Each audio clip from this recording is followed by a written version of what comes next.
You mentioned in your testimony that the post office is different than other areas of government, that it has to operate like a private business. You also mentioned that about 80% of the volume of first-class mail has gone down over time.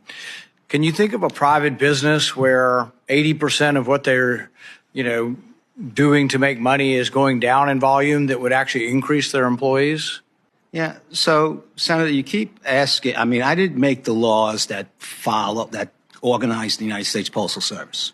Okay. I came in, as I said, to the condition that we had, and I'm trying to fix it. Now, you exaggerate the hiring aspects. I know of no one in private practice or investors who, give advice through a corporate board who would say, you have a declining business model, we're going to increase the numbers, but then when you have a choice of hiring contractors that won't be paid the same wages or pension benefits or health care benefits that you pay your employees, you're up 190,000. You've insourced 190,000 jobs. Yeah. And it's just sort of inexplicable.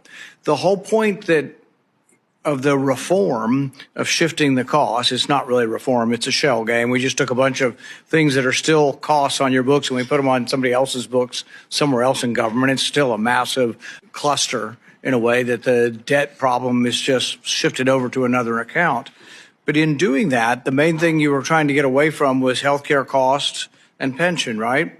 And so if you compare a contractor or a contracted employee to a government employee, an insourced employee, and you compare the health costs and the pension costs, they're dramatically higher for insourced. So by increasing your number of people who work for the government as opposed to contractors, you're compounding the same problem. You were here with us 3 years ago saying, we can't handle all these other expenses. We need to shift them somewhere else. And so the reform package did that. But in contrast, then you could continue to hire more people instead of saying, well, we have all these extra costs associated with government labor. Why don't we hire labor outside of the government and use contractors? So in isolation on one element,